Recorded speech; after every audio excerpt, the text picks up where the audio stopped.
of my co-organizer, Anna Josephine, who unfortunately isn't able to be here with us today. But Anna has put in a lot of work helping to organize this event, and we really appreciate all of her guidance and leadership throughout this process. So we're going to miss her, but thank you, Anna, for your efforts. So today we have 8 different job market candidates in agricultural and applied economics, and our session format is going to be a lightning round.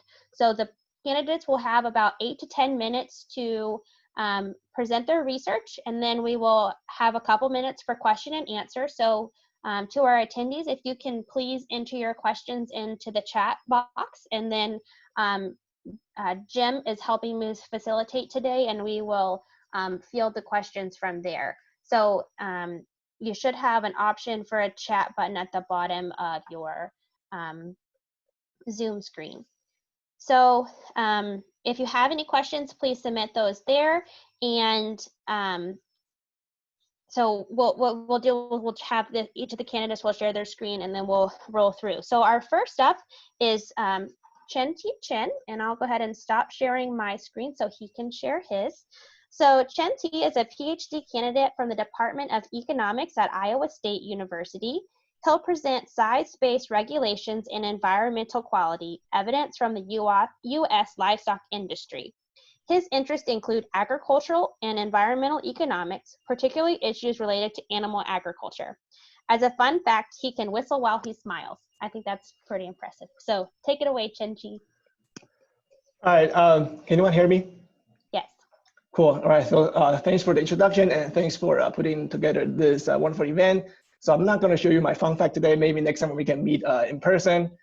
So I'm happy to share with you the paper today. It's a joint work with Gabe Lade, John Crispy, and Dave Kaiser. So in this paper, we studied the water quality impact of the size-based clean water act regulations in the US livestock industry. So I want to start with some motivations for studying clean water programs in agricultural sector, especially animal agriculture. So we know that agricultural nutrients have remained primary sources of water pollution in the United States. In fact, they are the #1 contributor to the pollution of rivers and streams. But most of the agricultural activities are classified as non-point source pollution under the EPA Clean Water Act, and therefore they are exempted from the regulations. So one rare exception in agriculture is the concentrated animal feeding operations, also known as CAFOs. So here we have some photos of actual CAFOs here in Iowa. So generally speaking, CAFOs are those industrial farms that feature intensive farming. So specifically, you're defined as a CAFO if the number of animals you keep on the farm is more than 1,000 animal units defined by the EPA. So this is equivalent to around 2,500 marketing hogs or 1,000 finished cattle. So you can see that these are typically large facilities housing animals inside. And one of the common features is that from the outside, you actually don't get to see any animals on the farm. And typically, these animals will be kept and fed inside the facilities for a couple of months before they reach the marketing weights, and then be shipped to nearby processing plants for slaughtering. So because CAFOs can keep and feed a large amount of animals on a relatively confined and small spaces, they tend to be more efficient and can achieve lower costs of operation. But as CAFOs becoming more and more prevalent across the whole United States, in particular in the Midwestern states like here in Iowa, there's also increasing concerns about the environmental externalities coming from them. So one common environmental risk from a CAFO is the surface field runoff of animal waste when you are then applying manure as a substitute for fertilizer, especially during like heavy rainfall seasons. And this can lead to water pollution when a large amount of animal waste all reach to nearby rivers and streams at once. And in fact, these kind of incidents have been frequently reported in the late 90s and early 2000s. So as a result, in order to address it, the EPA in 2003, they made a major rule updates to the Clean Water Act regulations, in particular featuring size-based. So specifically, only operations above the operation size thresholds, and therefore defined as a CAFO, would have to face more stringent pollution controls. So what are some of the updates to the regulations? For example, as a CAFO, you need to lay out a plan to show that you can properly handle the manure on site. And you also need to design your facility in a way that does not pose risks of discharge or on-site spills that can pollute nearby water in order to obtain a construction permit for your operation. But this kind of size-based regulations can lead to unintended consequences. In fact, literature has already shown that operations have an incentive to enter at right below the size threshold, similarly in order to avoid the regulations. So this has raised some concerns about the overall effectiveness of the regulation in reducing pollution from CAFOs. All right, so the goal of this paper is to empirically test whether we can observe any reduction of water pollution from CAFO since the regulation updates in 2003. So the EPA, they had another updates in 2008, and we also examined the impact of that. But in this short presentation, I'm only going to focus on the 2003 updates. So we look into the regulation updates on ammonia, because ammonia is mainly coming from animal manure, and it can have a direct toxic effect on aquatic life. And we're studying hog CAFOs in Iowa, because Iowa has been the #1 hog state, and they're also the leader in the number of CAFOs leading the nations. All right, so moving on, I'm going to use the figure right here to show you what the data we're using, and also what our final data sets look like. So first, we have the locations and the monthly regulatory status of each hog facilities in Iowa. So with that, we know when and where we have one additional hog CAFO, and we also know when we have like a medium-sized operation that are below the CAFO threshold. Because Iowa not only regulating the CAFOs, they also regulate those medium-sized operations.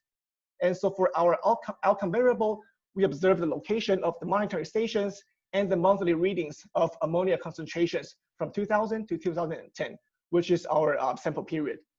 And one unique feature of our data is that we match the two data sets, taking advantage of the information on the flow direction of the of water within a hog 12.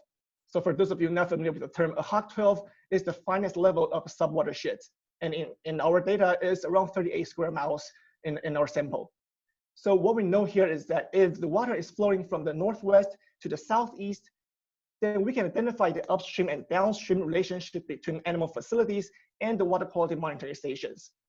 So, so for example, we know that when there's any changes of the water quality at the monitoring station, so in this figure right here, it will be the green triangle in the center, we know that any changes will only be attributed to the activities of those 4 medium-sized operations and also that 1 CAFO upstream, but not to the 2 operations downstream.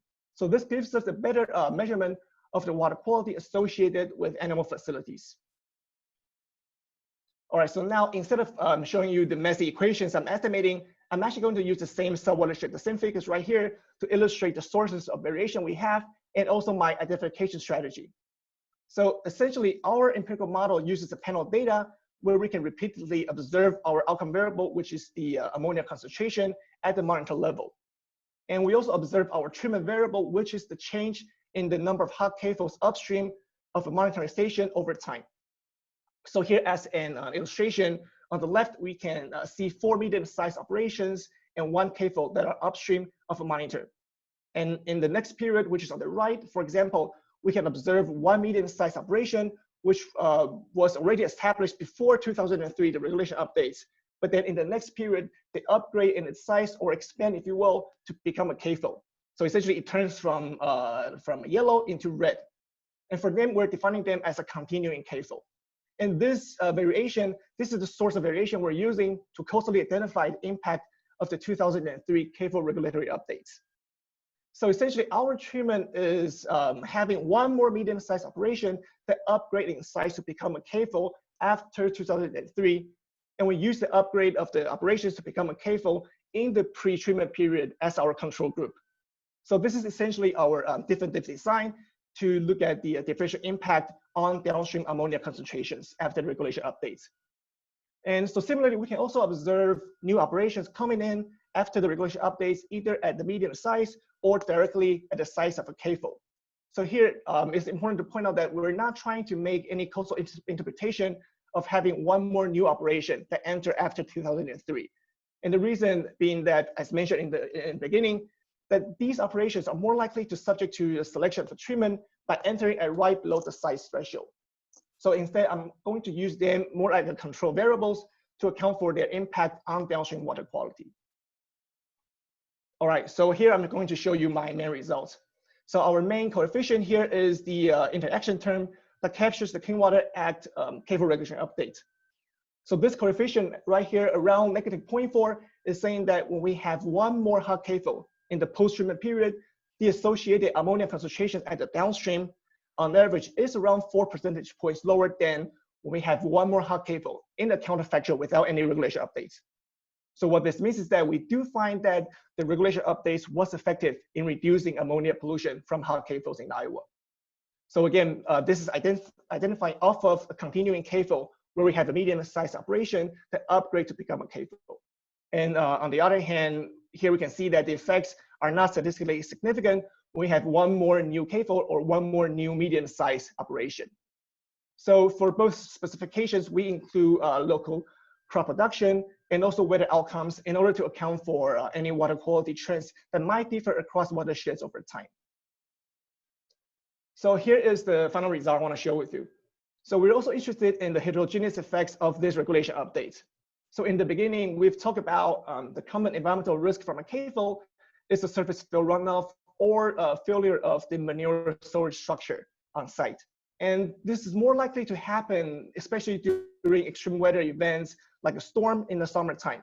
So if the regulation is really successful in preventing these from happening more often, then we should be expecting a larger regulatory impacts during those periods where there are more rainfalls like May or June as compared to drier months like January or February. So similarly, we estimate our model, but then we additionally interact our treatment variable with the indicator for those months with the highest precip levels. So as expected, we do find that the regulatory impacts is the largest during high precip months. So this provides a suggestive evidence that the surface fill runoff or on-site spills from cathodes, especially during periods with heavier rainfalls, may have decreased the regulation. So quickly conclude, we do find evidence that the 2003 cathode regulation updates lead to reduced ammonia pollution from hot cathodes in Iowa. But it is important to point out here that because we're using ammonia concentrations in the water, so this limits us from saying exactly how much, for example, how many tons of ammonia reduction is a result of the regulation updates. So one of the immediate next step moving forward is to try to incorporate more like hydrological data, such as the water flow rate, in order to back out the actual ammonia reduction or animal manure, if you will. So we're also interested in some other aspects of the benefits or cost from this regulation updates. For example, manure also contributes to greenhouse gas emission. So it will be interesting to look at whether air quality has improved as a result of the Clean Water Act updates as well. And one other important aspect of this is that there may be a loss of efficiency in terms of the productivity when producers that enter at right below the threshold to avoid the regulation instead of trying to operate at the optimal size given their productivity. And this later part may require more of the direct modeling of the sorting behavior in response to the regulation, which may require more data and will be my future work. So with that, I finished my presentation. Thanks for listening.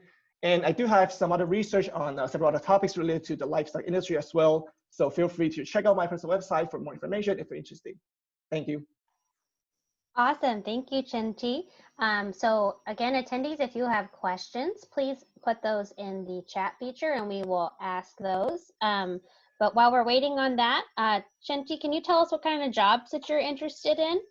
What are you looking for? I'm mainly interested in academia job. Okay, either great. at a university or a research institute would be my top priority. Perfect. And other panelists, you can also ask Chen-Chi some questions. For example, like what would be the implications of your findings for a hog producer in Iowa? Like if you could talk to a producer, what would you kind of tell them about your research? Well, so I'll say that it looks like our findings suggesting that if they are really complying with the regulation updates, we do observe improved water quality. So that's a good news for them because they don't want a bad image of their like polluting water, right? So if they are really adopting those management practices, complying with regulations, then yeah, we do see a improvement of water quality.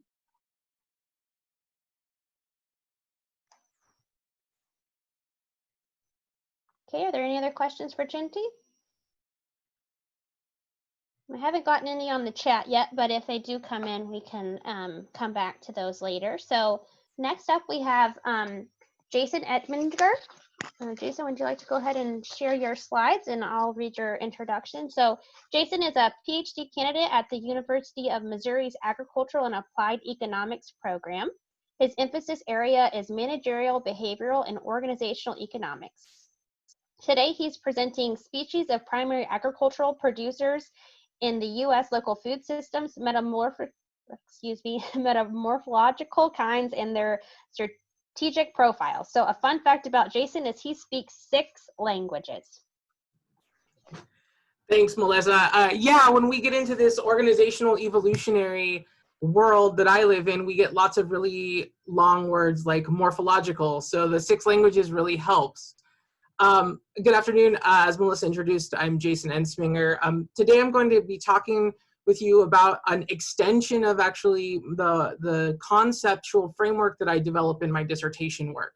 And that extension applies the organizational species concept to primary agricultural producers, that is farms and ranches that sell through local marketing channels. And so, really the question here is, what are we doing, right? What does this mean, this species thing? And it's really about how we classify organizations. So as organizational economists and people in management, we're really interested in how do we see new organizational forms arise, how do those forms proliferate, and how do those organizational forms interact with each other to form markets? It's what we care about primarily as economists.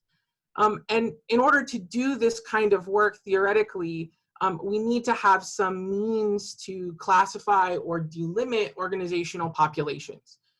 Because that kind of categorization allows us to engage in inference, explanation, complete generalizations, and also to do predictions.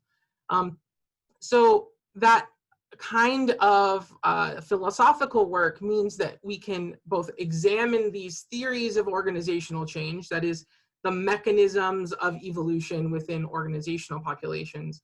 But from a more applied stance, we want to understand and identify how resources are exchanged and transformed within these market systems, how value is created within them, and how that value is created specifically through the interactions of these different organizational populations, that is, different forms of organizations. So this is really an ecological approach. It's understanding the ecologies of economic systems. So in order to have an elements of a species concept, that is to delimit these populations into meaningful categories, I develop something based on some understanding from both the philosophy of economics and the philosophy of science, specifically social ontology, as well as an allegory that is really common in the literature on management sciences to the ecological niche. And so I define an organizational species as a natural kind, that's the philosophy part, of social organism that has these clusters of properties that are homeostatic. That means that they don't change very much over time. They're held relatively together by some sort of social glue. And that those groups, those natural kinds, they tend to inhabit some particular niche of the social world. So in our parlance, we would think of that as some segment or some strategic orientation of the firm. So the thing that we have to understand on the natural kinds part is that just having these shared attributes aren't enough for us to justify a classificatory scheme. We really need to look at the relative coincidence of properties within a population. And we have to think that there are multiple different facts that we have to consider about these populations of organizations when we do classification. These niches are what allow us to understand that the boundaries we're drawing between groups of organizations are actually meaningful. Niche tells us how the organism uses the resources in the environment in competition with others, and how it in turn impacts the environment through its presence there. So we're really looking with this niche concept for a functional fit between the organization's morphology, right, its structure, and the environmental attributes that we see and the behaviors that we see within the environment. And so this allegory is very popular, right? It dates as far back as the 50s, possibly even the 1920s in the social sciences. So to operationalize this, we have to understand that we need to take an exploratory, multivariate econometric approach, a statistical approach. So that we break that into 3 stages. In the first stage, we really want to select and refine the variable set. We look at some sort of baseline clustering model. So we use cluster analysis here of morphological characteristics. So those features of the firms themselves, not features of their behavior in the environment. And we want to be sure that we're basing this not only on theory, but also on the statistical analyses that we find. So if we have highly correlated candidate variables, we know that there's probably some underlying structural cause there. We should only choose one of them. That's really what we're doing in stage 1. In stage 2, we want to form a preliminary clustering solution that we propose as the set of potential species, the set of potential categories. And we do this through an iterative process using best practices for cluster analysis. That we use different clusterability criteria. These are all quantitative, so they're statistical methods, but we also use qualitative inspection using multidimensional scaling to really understand how these clustering algorithms behave and to select this, this group of partitions to move forward. And then finally, we want to validate or reject that set of solutions, that set of groupings as a species concept. And that's where we turn to the niche construct to look at, are there differences in strategic behaviors of these firms within the groupings that we find. And so to do that, we'll do mean and variance testing. I won't report that out here to identify if there are meaningful differences. And most importantly, we look at regression analysis so that we can incorporate exogenous variables to really validate that the boundaries we're drawing around these different groupings of organizations, of firms, is meaningful. So the selected case population, just a quick background on that. We are looking at farms and ranches. To date, we have really done classification of this population in a monothetic way. That is, we're describing them based on the presence of all of the attributes, not some of the attributes. So in this work, we allow some of the attributes to be a little bit different. It allows for greater variance within the population. These primary producers are the targets of a lot of interest in agricultural policy, especially in local food systems. The primary one of that is how we do scaling up, how we deal with the small farm problem and the bifurcation problem that we have in United States agriculture. There's a lot of heterogeneity among the firms within this space, which is of course of interest, and there's increasing interest on how we manage these food systems overall, not only at the farm level, but at additional levels beyond that in the supply chain. And in order to do this work, I have a novel data set from the USDA's National Ag Statistics Service, which is the Local Foods Marketing Practices Survey. It has about 5,000 unique observations, which are census level data. And it's the first major survey that we've done that's dedicated to local food practices in the United States. So I do all the magic mumbo jumbo behind the scenes that you don't get to see, which gives us a final postulated cluster solution. So it's a final grouping of the cases in the final data set. And that cluster solution has 8 partitions or 8 specific groups that we want to look at. Really what we're looking at here, this is looking at mean profiles of those different groupings to help us across the morphological variables, to help us understand and characterize what those firms are like. So this just means a lot of things, which we actually will take into later on. We'll see some names that I put on this that help us describe these groups, these species. But overall, this clustering solution comes from awards method linking, and we generally can accept it from both the qualitative and quantitative data that we have, especially the statistical things. The ANOVA matches what we would expect in terms of differences in variances that are statistically significant between the groups on the morphological variables. So far we move forward with this 8 cluster solution using the Ward's method. Just to sort of understand what this looks like in different spaces, we can look at the dendrogram. So this dendrogram gives us the height of where these groups join each other. And in color coded, I've put down the 8 different species that we find. And really one of the keys here to look at is, for example, these 3 species are very different than the rest of the groupings. And we see that also in, if I can turn my, it's not giving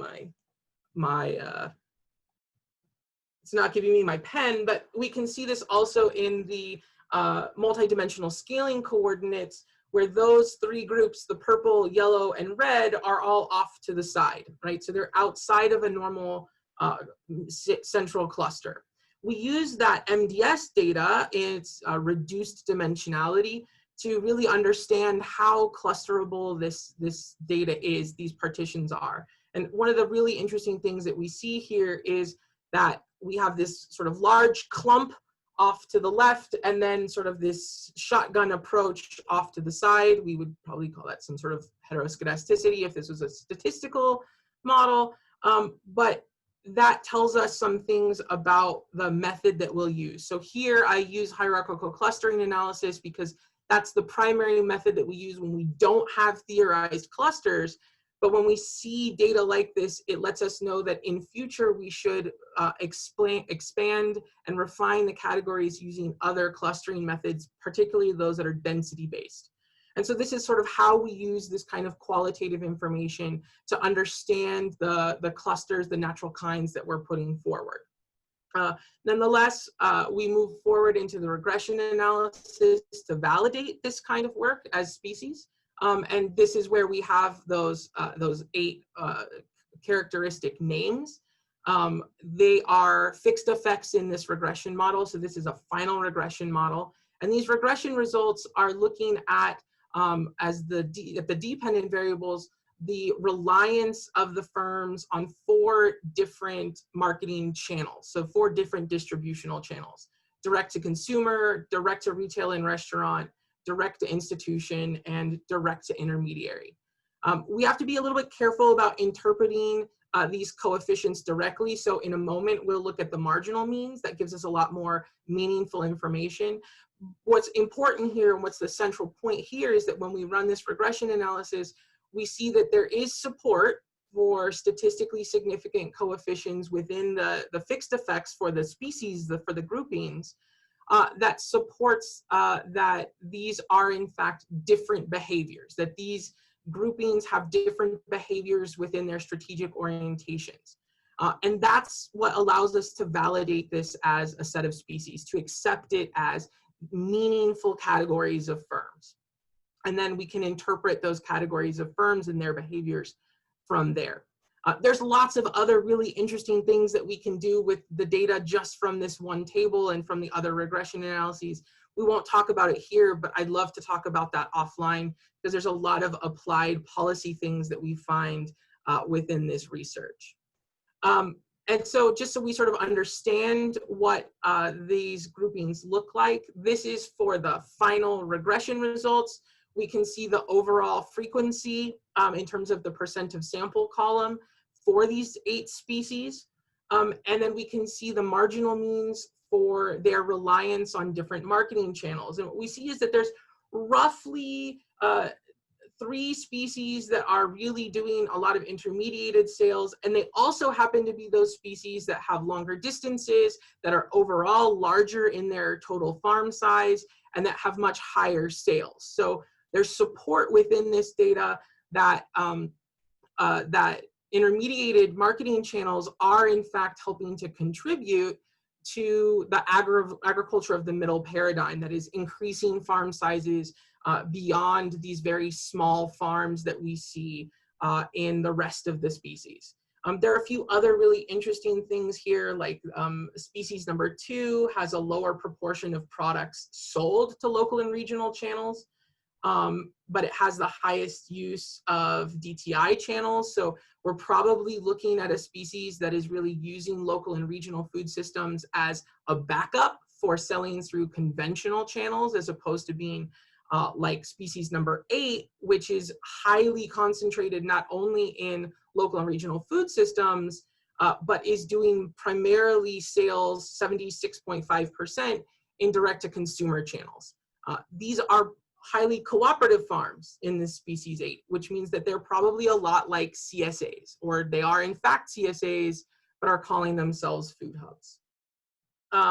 So just some concluding remarks on this kind of work, right? Farm structure clearly matters for the strategic mix of distribution channels. Also, we find that organic certification provides some strategic benefit in terms of accessing retail and restaurant channels, which the National Organic Program may be really interested to hear. There's some forthcoming work that I'm doing that came out of these results that shows that socially disadvantaged operators are associated with changes in strategic mixes, that social disadvantage drives us to have a different strategic orientation within local food systems. We also see this role of intermediaries. There's a caveat on some of the undersampling within this data set on animal product producers, but one of the things that it does imply about intermediaries that I triangulate with other research I've done on food hubs is that these intermediaries are intervening for farmers to solve thin markets in the processing sector, which is really important in terms of scaling up capacity of animal products in local regional food systems. Also, capacity to access DTR and DTI channels may be very underdeveloped. And then there's just a few data limitations we'd like to overcome that would allow us to enrich our understanding of ecologies and how that changes firm performance. And then finally, the results here provide motivation for us to continue this sort of classification work, refine the categories, and have a meaningful set of species for local food systems, so that we can then do agent-based modeling or other things that let us understand what the impacts of these different kinds of firms are within local food systems. With that, I'll conclude and be open to any questions you might have. All right, thank you, Jason. That was great. One thing that I love about economics is just the diversity of methods and topics that everybody's working on. So I appreciate your presentation today and the unique work that you're doing. Does anybody have any questions for Jason? One of our panelists, feel free to ask a question as well, or if we get one over the chat, we can bring that in too. So panelists, you have the ability to unmute yourself just in case.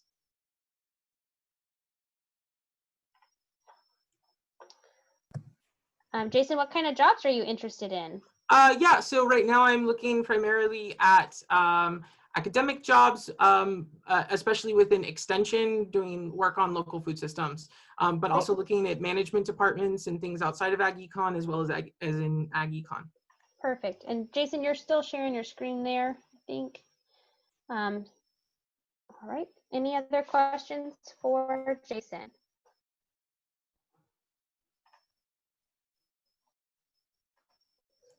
Okay, all right. Next we have Josephat. So Josephat, if you want to go ahead and share your screen. So Josephat Camoya is a PhD candidate at Michigan State University in both agricultural, food, and resource economics, as well as general economics. He will present our African farmers aging, agricultural productivity, and demographic composition of farmers, evidence from Zambia. So his focus areas are development economics, labor, education, international trade, and economics of gender. So Josephat, we're looking forward to hearing your presentation. All right, thank you. Can everyone see my slides in order? Okay, cool. All right, let's get started. So my job market focuses on the, excuse me, sorry, starting technical issues here. All right, there we go. So my job market is looking at how agricultural productivity affects the reallocation of labor from the farm to the non-farm sector. And what I'm more interested in is how that reallocation occurs along the age and gender dimensions. And I'll be using data from Zambia to do my analysis. Okay, so why is this important? Just a short motivation. So FAO has identified some of the challenges that may pose a threat to food security, and they mention that demographic changes is one major challenge. More specifically, population growth, which is estimated to reach about 9 billion people by 2050, and most of them would be in developing countries. We also have accelerated urbanization, which is projected to reach 70% of the population living in urban areas by 2050. And this will have implication on land use, so it will put pressure on land, and also it will increase demand for food. And then the most relevant to my research is this idea that farmers could be aging. So when you look at developed countries, FAO estimates that about, the average age in developed countries in the US is about 60 for farmers. And if you look at Africa, the age is also around 60, but the problem is that in Africa, most of the population is under the age of 24 years, which implies that a lot of younger people are not really engaging in farming. And now that means that, there's a threat to the ability of future farmers to meet these projected increased demands for food. Okay. So my main question would be, are African farmers really aging in sub-Saharan Africa? And rather than just answering that question directly, I look at it from the perspective of how agricultural productivity, maybe through structural transformation, can affect, the movement of labor in and out of agriculture. Now, so this issue of looking at agricultural productivity, stimulating labor reallocation, commonly known as structural transformation, it's something that has been studied extensively. But a lot of this previous work looks at or tests for the present, or evidence of structural transformation occurring. But what we want to do in this paper is look beyond that and say, okay, when structural transformation occurs, what are the implications in terms of who moves into or out of a particular sector along the dimensions of gender and also along the dimensions of age, so that we can understand how this process unfolds and how this affects, who remains in particular sectors of employment. So our theory is based on the belief that the non-farm sector requires a high level of skills, high level of education, for the non-farm sector to be productive, or for the production of the non-farm sector goods. And we argue that, okay, most of this is more likely to be endowed in the youth relative to the older individuals. If you look at education attainment levels over time, you see that the younger people tend to get to have higher levels of formal education. And so what we believe is going to happen is that when agriculture is more productive, what it can do is it can inspire young people to move from agriculture to the non-farm sector through migration. And when you consider rural areas in sub-Saharan Africa, farming is the default employment choice. And then because of financial constraints, individuals may be stuck in farming. So a productivity shock can relax financial constraint, and it can allow young people to migrate. And if the young people who are migrating into the non-farm sector, then we would see the overall age of those individuals left in farming increasing over time as productivity increases. The second part is this idea of structural transformation, where agricultural productivity can stimulate the expansion of the non-farm sector. Now, if the non-farm sector requires, high level of skills, then it's going to attract younger people from the farming sector. And so we would observe, people remaining in farm are being relatively older. And so we would see this kind of correlation between productivity and the age of the overall average person remaining in farming. So we are going to use data from Zambia to investigate this issue. This is the Rural Agricultural Livelihood Surveys, and they are nationally representative household surveys. And so we use a probit fixed effect model. Here we have ACT as being the activity. It's participating in either wage or salaried activity, participating in business, or participating in farming. IDT here is the individual I in district D at time T.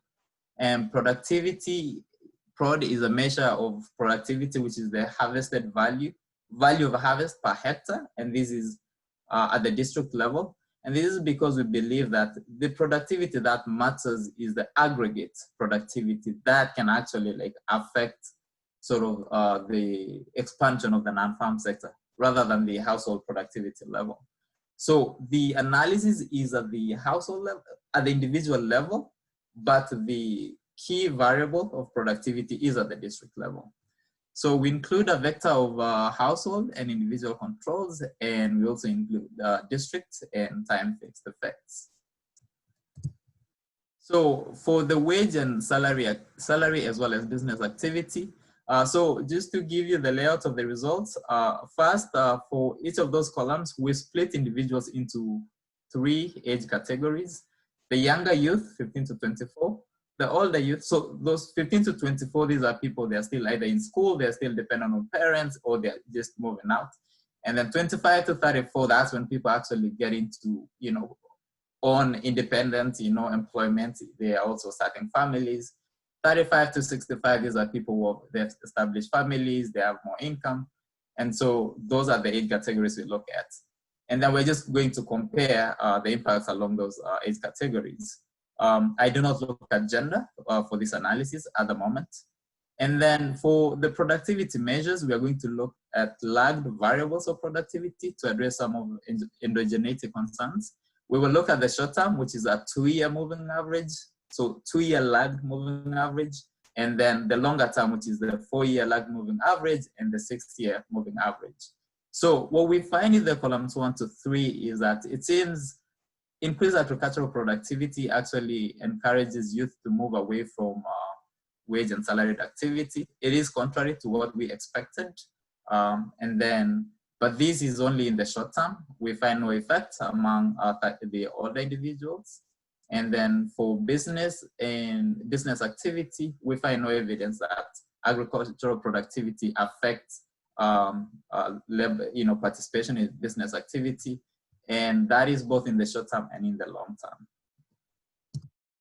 Then I look at farming. So specification 1 to 3, again, is just the same as before.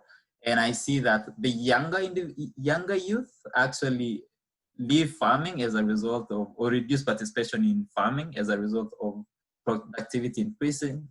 But then that's only within the short term, that's a 2-year period, and 2-year lag moving average. But there's no effect for the older youth and the older individuals. And there's also no effect in the long term. And then what I also do here is look at the intensity of farming. So that was the first 1 to 3 on the extensive margin. Now the intensity here looks at how many days do you devote to agriculture. So the data just constrained, these are categorical variables. You're either spending 0, less than 20 days, or greater than 20 days. So the evidence here shows that within the short-term period, you know, those older individuals, the older youth and the old individuals, they tend to reallocate labor away from greater than 20 days towards less than 20 days. So there's some evidence that they're reducing, intensity of farming, which kind of supports the hypothesis that we have. It's not strong evidence, but it's just suggestive. And then finally, I look at the primary economic activity. And this is because a lot of households in sub-Saharan Africa participate in more than one economic activity. And so here, what we find, again, the results are restricted to the short-term period, the previous 2 lags of productivity. We see that the older individuals and those older youth, 25 to 34 years, they are reducing their participation in farming as a primary activity. And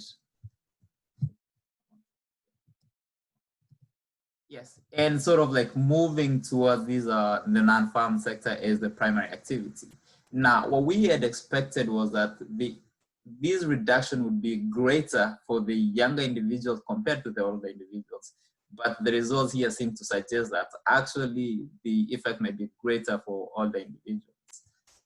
Okay, so My slide is stuck. Anyway, all right. So just to summarize, okay, we don't really find strong evidence to support our hypothesis. Most of the results that we find is that there is some differential impact of agricultural productivity on sorting along along age of individuals, but this effect only occurs mostly in the short term. Okay, so it doesn't seem to suggest this idea of, you know, agricultural productivity boosting the non-farm sector, especially in the long term. And it may be, you know, what we can maybe attribute to these results could be that maybe in the case of Zambia, the economy is not at the level where agricultural productivity can actually, you know, lead to, you know, extra multipliers that can stimulate the non-farm sector. And so maybe we can only observe these results once we are at an economy where the non-farm sector actually has the potential to be an engine of economic growth. All right, I think my time is out, but thank you. Perfect, thank you, Josephat. Can you tell us about the types of jobs that you're interested in? So I'm interested in jobs that are going to be research-based. So academia would be the top choice. But again, given the current COVID environment too, I'm open to private sector jobs. And again, I would like jobs that actually take advantage of the research skills that I've built over my previous 4 years here at MSU. Perfect, great. Yeah, I know with COVID going on, we're all gonna have to be a little bit flexible, but we're optimistic that everyone here is gonna be gainfully employed very soon. So Josephat, if you could stop sharing your screen.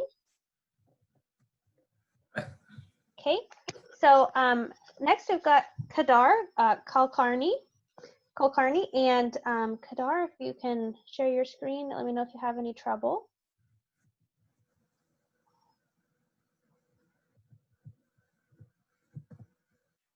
All right, and you're still muted, just so you know.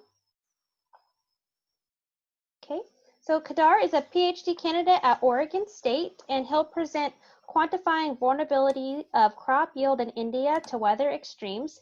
And a fun fact, he can speak 7 languages. So Jason could speak 6, and Kadar says he can speak 7, and adds that English was the easiest to learn. So we're looking forward to your presentation.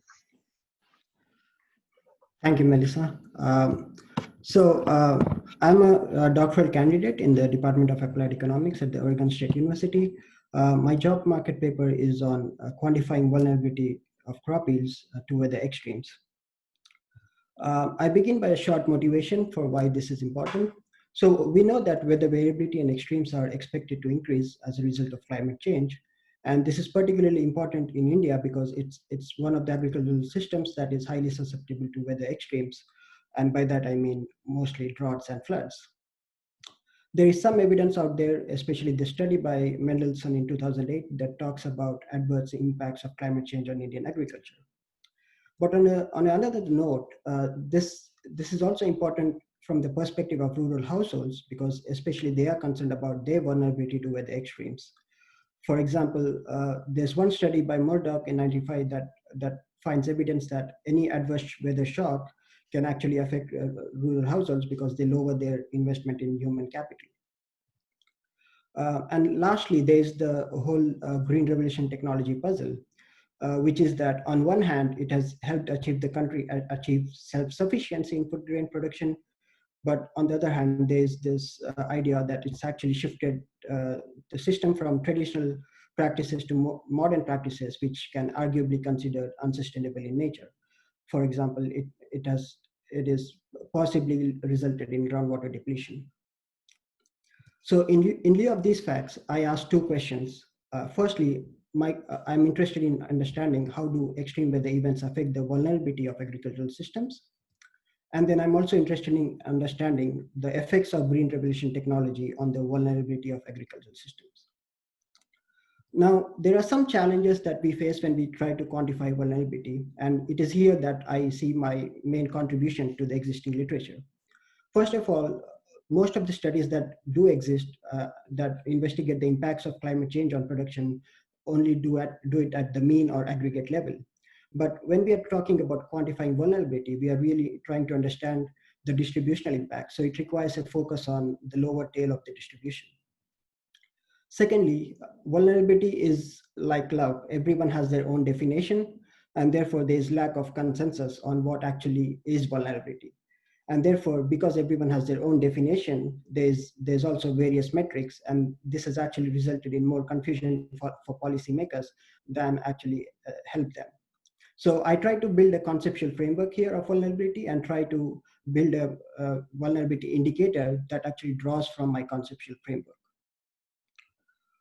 And lastly, we also have this issue of actually quantifying the impact of extreme weather events. In particular, we would like to know what actually is an extreme weather event.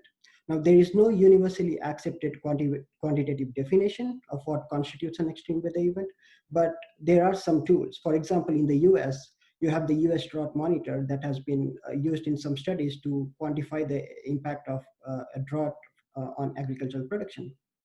But what about index that can be applied globally? And it is here that I sort of test the importance of a global drought monitor index, which is the standard precipitation and environment evapotranspiration index, and try to demonstrate its usefulness in capturing the extreme weather events. So I begin my conceptual framework by noting that any farm is, So consider any farm that's exposed to a particular distribution of weather, which is climate. Based on this distribution of weather, it has certain production technology, which is a function of management inputs as well as the climate. So in this case, SPEI is actually a proxy for climate because it's able to capture both normal as well as extreme weather events. Under this climate and this production technology, it will attain some output distribution because, again, this is a stochastic process. So it's going to attain a distribution of crop yields, for example. Now, you could also consider this distribution to be net revenue, but in this case, I only focus on crop yields. Net revenue can be an alternative. Now, when we talk about climate change, we are basically saying there's a shift in the distribution of weather events. So whenever there's a shift, and now you can interpret this as a shift from normal climate to an increased frequency of extreme weather events. Under this shift in the climate and some technology, you will see that the output distribution is going to shift. All this is well known and common, and whenever you look at any climate change studies, they actually use this format of, they use this framework to analyze the mean impact. So all they say is, what is the mean shifting or is the mean going to increase? And that's how they predict the impacts of climate change on certain agricultural systems. But vulnerability is more than just mean, because when we are talking about vulnerability, we actually have something called of a threshold, right? So define a threshold R, and this threshold can have various interpretations. In this case, I'm saying, suppose the threshold is the past 3 years mean, right? So the moving average of the past 3 years crop yield. Now, you're vulnerable if you're likely to fall below this threshold, right? So my definition of vulnerability is the average deviation, the probability of falling below this threshold R, and I define it as I, suppose my indicator is I, which is a function of farm's inputs, the climate, and the reference level R, is defined as the probability of falling below this reference level R, that is phi, times how far below the threshold you are. So the gap from this point till the mean of the lower tail of the distribution, that is eta 1, or the lower partial moment.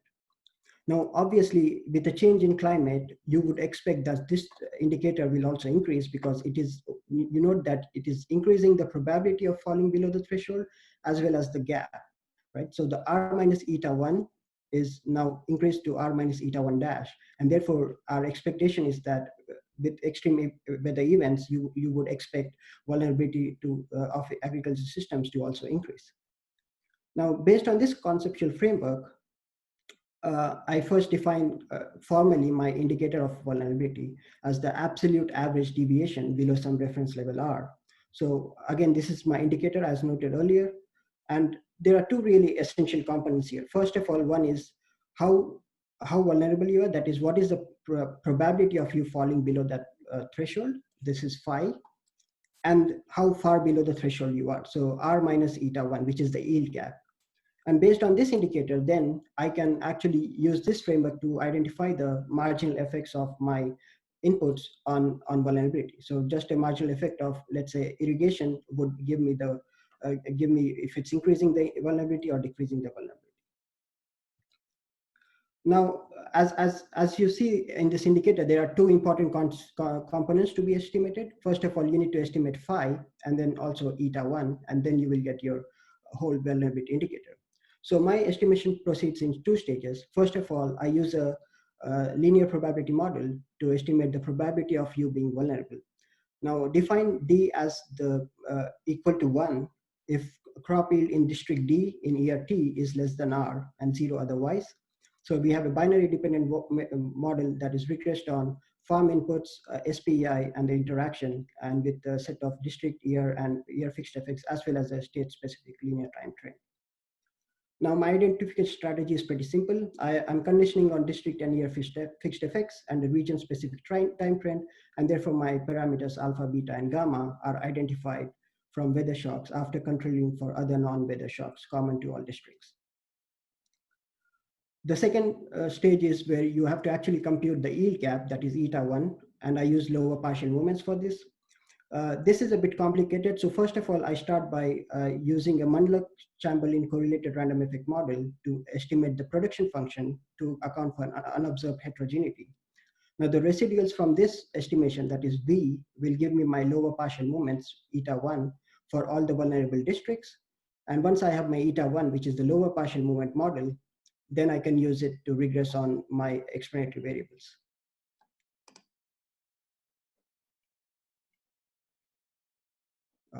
I'm sorry, I cannot see the chat. I thought there was something. I used district level data from the VDSA research database for the year 1970 to 2010, and I focus on rice yields. Here are my set of results. So first of all, I'll show the results for the relationship between the probability of being vulnerable and extreme weather events.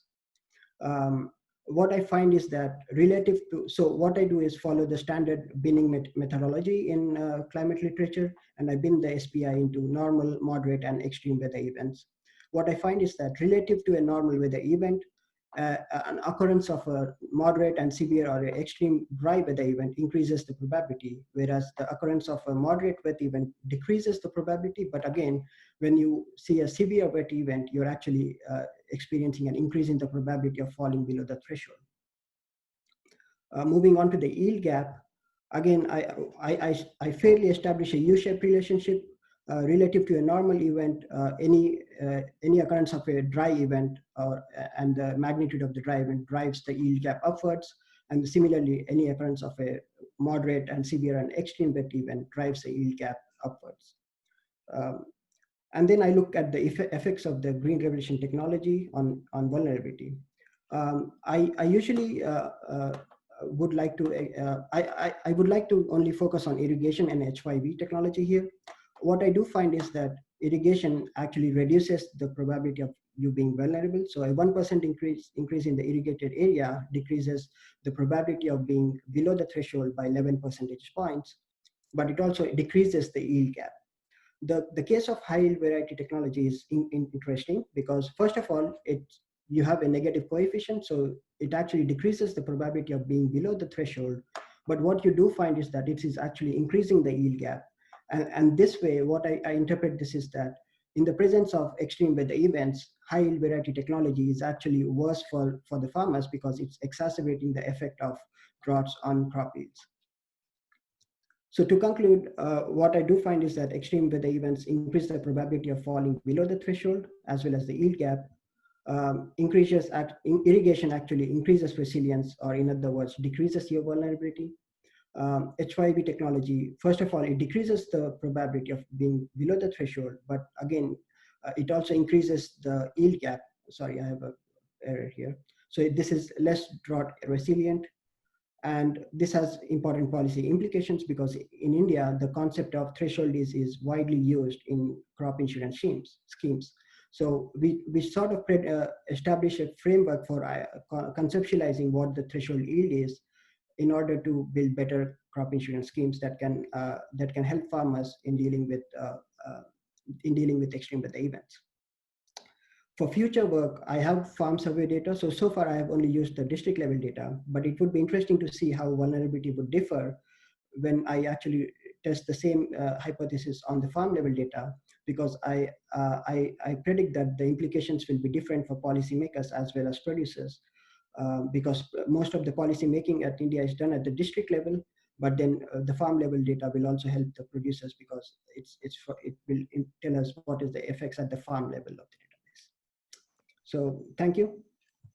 Great, thank you, Kedar. So what type of jobs are you interested in?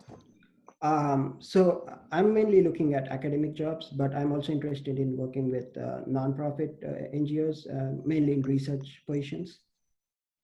Great. So you actually have two questions that have come in. So Okay. The first is from Eric. He said, I heard you mention that your focus is developing a global vulnerability index, but it looks to me the index focuses rather on India. Is that correct?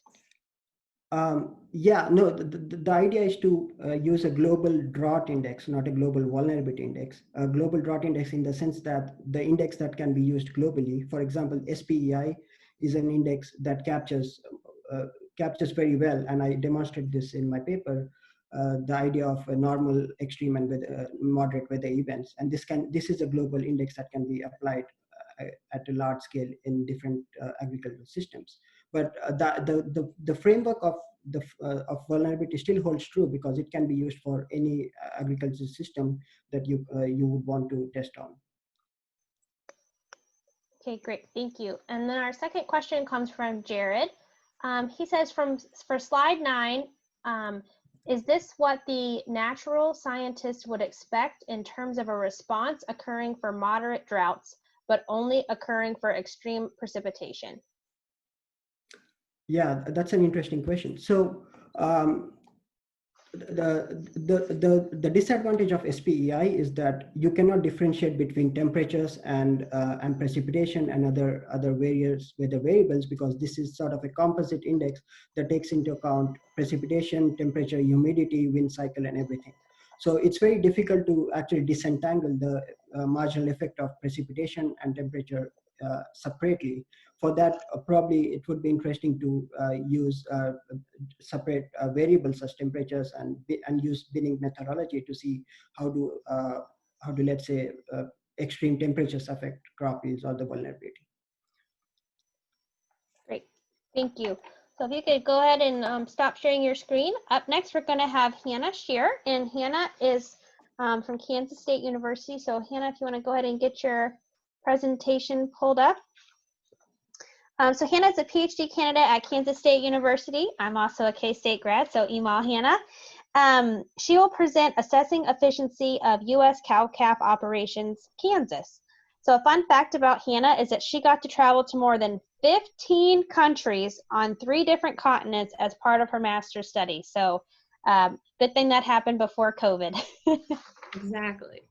I can't quite compete with the number of languages, but I can get a couple for you. But all right, so I'm going to go ahead and get started. As an economist, and as an economist who's studying efficiency, I promise this will be the most efficient presentation you guys have ever seen. So with that, I am going to talk a little bit about efficiency for our cow-calf operations, specifically in Kansas. I also want to mention this project was originally supposed to utilize the ARMS data set, but due to the pandemic, I wasn't able to travel to utilize their data port.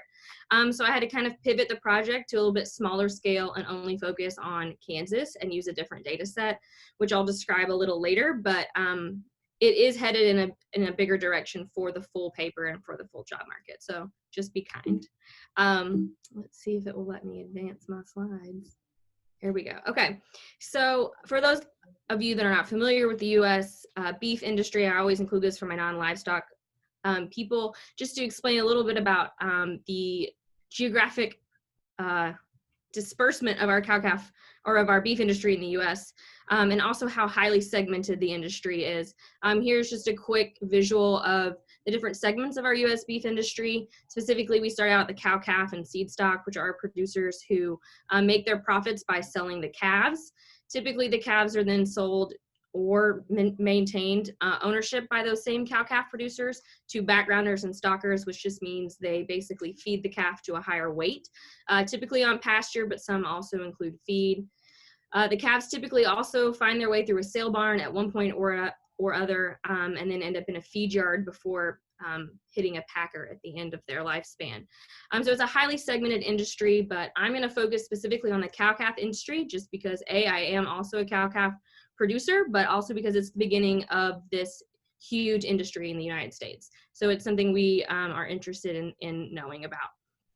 The other thing I want to mention are some big trends that are going on in the beef cattle industry. These were pointed out in 2009 by one of my co-authors, Richard Nearing at the USDA, and these patterns have continued and persisted in the industry. One of those is the consolidation, specifically for our cow-calf producers. We've lost more than 105,000 cow-calf farms since 1997. And then we've also seen an increased use of backgrounding, meaning these cow-calf producers who used to sell their calves at weaning are now holding on to them longer and feeding them to a higher weight. We've seen a 12% increase in the use of that practice. And we are also seeing cow-calf producers maintaining their ownership of the calves further into the industry, meaning they may not relinquish ownership until the feedlot stage. And we've seen a 10% increase in that use since 2008. And the other big trend we've seen is that we've seen feedlots migrate more towards the Great Plains region, which is obviously over here where we are in Kansas. The other thing I want to point out in our cow-calf sector of the US is how small our cow-calf producers tend to be. In the larger bar graph, you'll see the herd size and the number of farms based on their herd size. So you see almost 600,000 farms have a herd size of 49 head or under, or less than that. So you see the large majority of US cow-calf producers are very small producers. And you might think, well, maybe this is just an anomaly, a weird year to note, but no, the cow average herd size hasn't changed much over time, and you'll see there in the smaller bar graph on the right that the average herd size has only increased 8% over the last 43 years, being that in 1974 it was around 40 head, and now you see that it's around 43. The other thing I want to note here is that the average Kansas herd size is 63, so it's slightly larger than the US average, but still fairly comparable. So this was kind of just background information to get to the point of, well, we have a lot of cow-calf producers that are pretty small. And we also know in the beef industry, profitability is very variable, and the product that they're selling is the same. So we're very interested in efficiency and relative profitability compared to the other producers, right? So given that profitability is variable over time and herd size isn't changing, what are the factors that are making certain producers more efficient than others? I'm heavily interested in providing information to our producers. So that's where this question kind of came from. So our main objective is we just wanted to estimate production efficiencies for our Kansas cow-calf producers, and we wanted to be able to identify specifically characteristics of their production that might be affecting their efficiency, so we can let the producers know where they can focus. And then we also were interested in knowing specifically if herd size seems to be affecting producers' efficiency. So the data set we used was everyone's favorite Kansas data set, which is the Kansas Farm Management Association data set. We only looked at it for 1 year, so 2018, we had 173 cow-calf producers in the data set that year. 79 of those producers were one that sold feeders, which means they held the calves and fed them a little bit longer before selling. 94 of those producers just sold directly at weaning.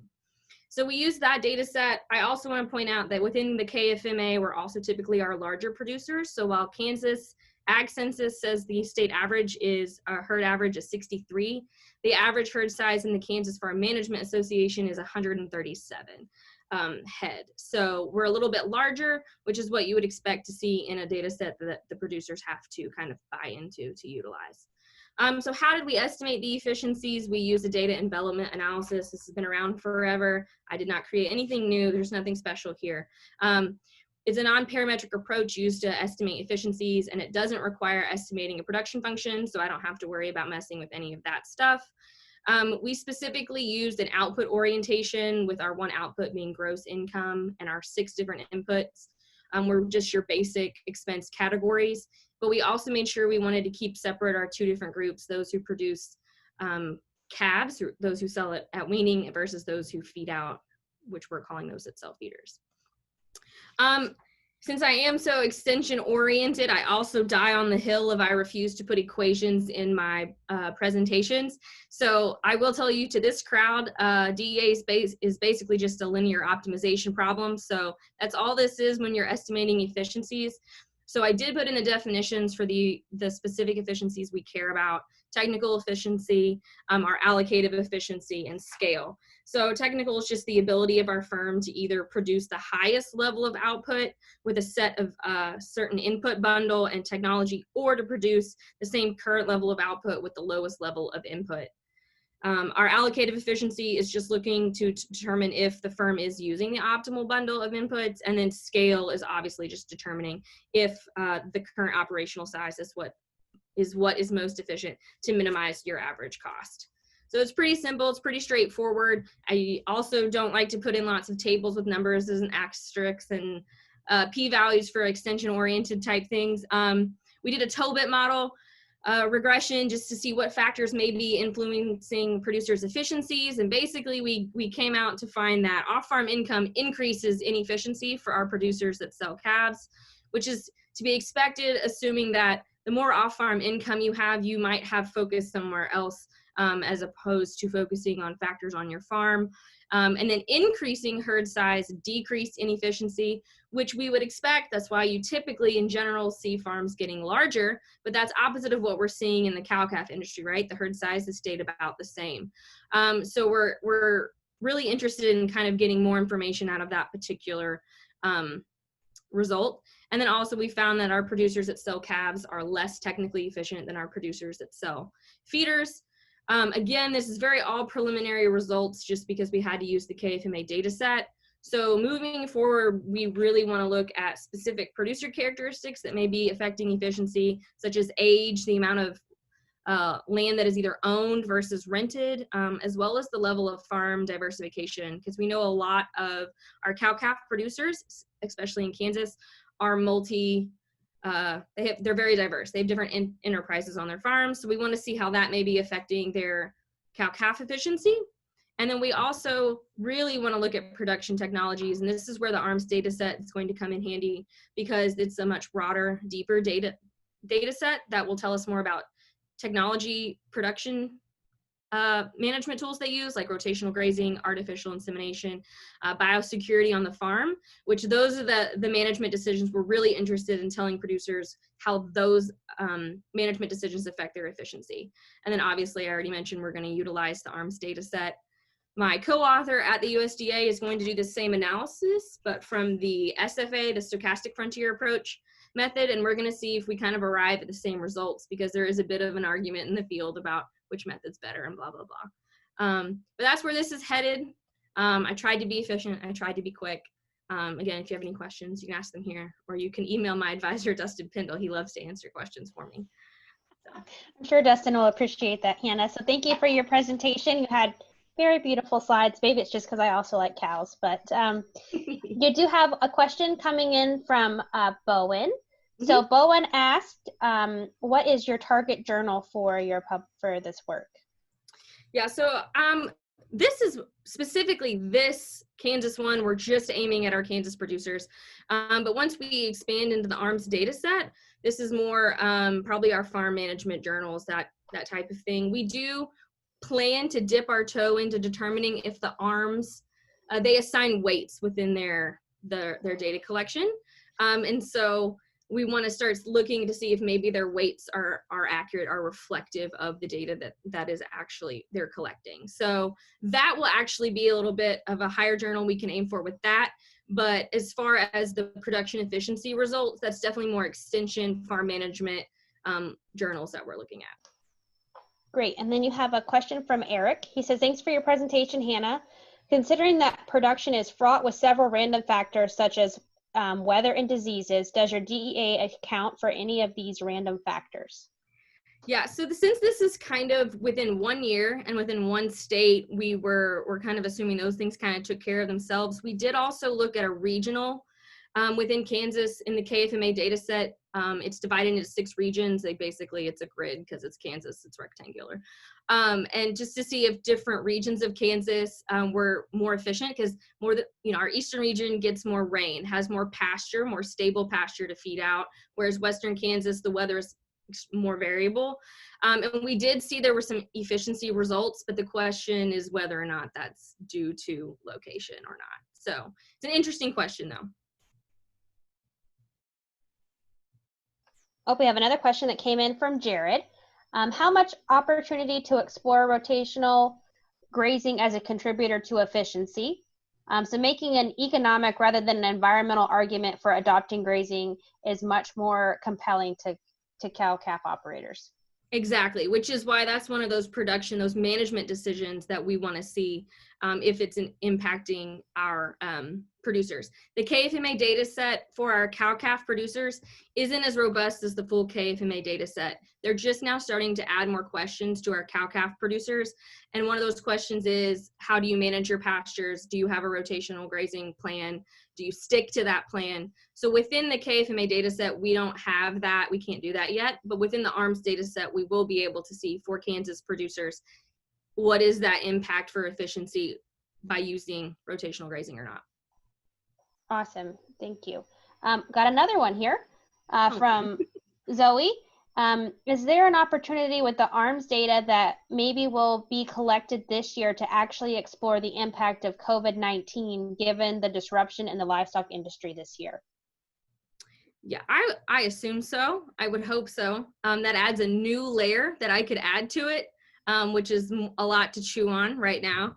But that's definitely an opportunity. I know the KFMA data set also has sent out a separate follow-up for the 2019. And I know that here at K-State, they're interested in me repeating this for the 2019 data. Also just specifically for our producers to see, were they efficient last year? Were they efficient this year? Just to give that really individualized results to our producers. So I think there's an opportunity there too. Yeah, for sure. Those benchmarking opportunities for producers are very valuable. So if you have any other questions for Hannah, please feel free to email her, or if we have a couple extra minutes at the end, we can always go back and do an open discussion as well. So next we have Adeline. Yeah, yay, yeah. I'm going to get it, Adeline. So Adeline is a PhD candidate at Cornell University, and she will present Sustainable Pest Management Under Uncertainty, a dynamic bioeconomic analysis of low bush blueberry production. So a fun fact about Adeline is since the pandemic started, she began creating obstacles to prevent squirrels from reaching her bird feeder because those squirrels are very pesky. I know that for sure here in Michigan. We actually have a lot of squirrels and some of them are black. So take it away, Adeline. Thanks for the introduction, Melissa. Yeah, so like you said, I've been really defeated in terms of my leisure since the pandemic. So I'm hoping I have a little more, more stuff gaining from my research side. But anyway, today I'm going to share with you about my job market paper, which is about a dynamic bioeconomic analysis on low bush blueberry for the sustainable pest management under uncertainty. So like Melissa said, I'm a PhD candidate at Cornell University. So let me start with a little bit more about the background of this pest I'm studying. So it's called spotted-wing Drosophila because the male flies has a spot on their wing. And I'm going to refer spotted-wing Drosophila as SWD using the acronym in this talk. So what's so special about SWD compared to their relative, which are the fruit flies, is that the female SWD has a really serrated ovipositor. So it can actually cut open fruit skin and then lay eggs into the fruit. So once like a blueberry is infested with SWD, the larva will be feeding inside the blueberries, and then that will cause the blueberry to collapse within 3 to 5 days. So of course, once the blueberry is infested, it's no longer marketable. So since SWD was found in the US about 12 years ago, it has resulted in a really huge economic losses for berry growers in general in the US. There was a previous study that estimated an over 500 million revenue loss just for a year on the West Coast berry industry. So since then, most growers start to control for SWD mostly by increasing the amount of insecticide they spray. However, we know that increased insecticide applications are associated with a lot of environmental externalities. And also there's certain regions in the US that researchers start finding insecticide resistance being built up in these flies. So researchers, as a result, proposed different sustainable pest control alternatives to control for SWD. But most growers still tends to follow intensive calendar-based insecticide spraying schedule to control for SWD. So in this research, we're interested in the following research question. The first and foremost is that what is the optimal way of managing this really devastating pest SWD? And are growers currently following the optimal SWD management strategy? Also, we would like to understand whether the sustainable pest control is a part of the optimal strategy. And if that's the case, how can we promote it to the growers so that we can increase the adoption rate? So in this study, we focus on the main low bush blueberry production, which low bush production is quite specific and it's quite large in Maine. It consists a big portion of their agricultural productivity and income. And also Maine is the largest low bush blueberry production state in the US. So since SWD was found in Maine about 10 years ago, most of the growers has been increased their use of insecticide to control for it. But one of the sustainable alternatives that the growers can adopt is that they can actually harvest a little bit earlier, and then so that they will avoid the higher pest pressure that's building up later in the season. But then that comes with a direct trade-off. The trade-off is that because they only harvest once for the low bush blueberry production, so if they harvest a little bit earlier, that means that there are some of the blueberries are still unripe in the field, and that's going to be sorted out in the processing line. So that will be a direct yield loss for the growers. And in this study, we have this really unique data set from over 90 blueberry farms in Maine, and they have weekly larva and adult observation of SWD, and they also give us their spraying and harvesting records for a production season.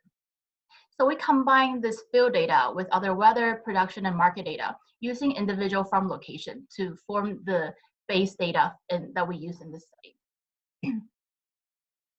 So due to the time constraint, I'm not going to talk too much about the nitty-gritty of all the method that we use and modeling technique that we use in this work, but basically I'm going to give you an overview. Then we propose this novel multi-stage dynamic bioeconomic framework that includes both a numerical model and a structural model. So there's a total of 3 steps that we did in this study. The first is that we first developed a numerical bioeconomic model by doing a finite horizon dynamic optimization. And then in this way, we can solve for a dynamically optimal pest management strategy for a production season. And after that, we can actually evaluate the welfare improvement by comparing the optimal strategy with the actual decision that growers make that we observe in the data. In the second step of the study, we estimate a dynamic structural econometric model. So the reason that we do that is because we want to know what are the belief or perception that growers have hold that will rationalize the decision they make. So the structural parameter we're interested in this study are the losses and costs that's associated with SWD.